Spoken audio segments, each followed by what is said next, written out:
How you doing, guys? Thanks for tuning in to Making It Work.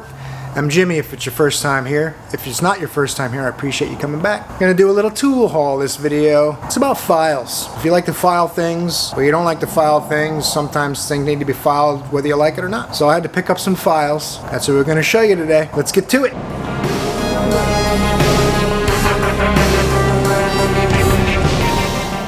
Those sons of guns, huh?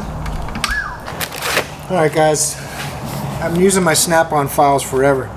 I probably bought these files in the mid-90s. I wonder if it has a year on here. I don't think it does. Manufactured for SnapOn Corporation. So these aren't actually made by SnapOn. It's rebranded since it says manufactured for SnapOn in Kenosha, Wisconsin. HB100.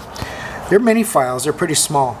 And they've served me pretty well over the years. There's been a lot of times I need a bigger file, or these things will take forever. And I'll end up using a hand burr with a rasp on it, or like a head porting bit instead of a file, just because I don't have the time to sit here with the little tiny file for hours or whatever.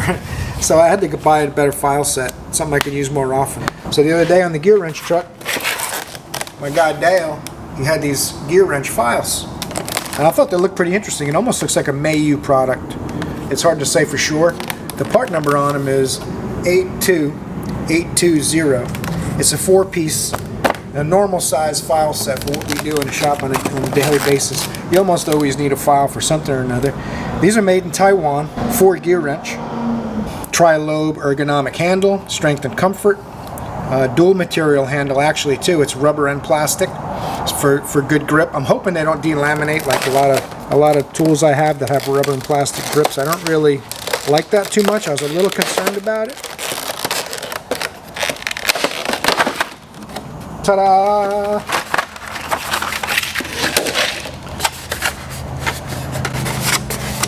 I mean, these look like a pretty well-made set of files.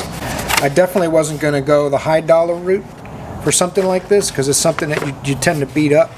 A good file will last a lifetime, but they do wear out. The teeth on the file in the sweet spot wherever you tend to normally load it get worn out, and you have to go to a different spot. And eventually you have to replace them. So I'm not sure what the warranty on these. I'll have to check and see if these are a lifetime warranty or if there's a time limit on them. And I'll let you guys know. I'll put something down at the bottom of the video to let you guys know. I'm trying to see here if it says it. Comments, questions, information, get it done, doesn't say. I'll ask Dale on Monday and I'll put it in the video what's going to happen with that. But I like the handles actually. I was worried these would feel a little too soft, but the rubber on them actually feels pretty good. Yeah, it's got a pretty solid feel. I'm hoping they're not going to delaminate, but I don't think they will. I can feel the seam a little bit between the rubber and the plastic, but nothing terrible. And the rubber's not super soft, so it's just soft enough that it's not a solid plastic handle. Should work good. The round file, anytime you got to dig out a channel, you know, this is good for a lot of different things. If you got to get the end of an axle, you can use this. If you got to get into where a dowel pin hole's been boogered up a little bit, you can use this tip. This is a double-sided file, flat and curved. They'll come in handy. Obviously, all of these files are going to be great. This is if you need to dig a corner out or something. Like if you cut a piece of metal, and you drill a hole normally to start the process, and you cut it with some kind of a die grinder, and this will help you finish up that corner and get yourself a nice 90-degree corner. And this will just be your standard file. Like if you mess up some threads on an axle or something like that, you'll be able to go around the outside of the axle and clean the threads up. And they make tools, of course, to do that kind of thing. But some of the tools I've looked at are $200 or $300.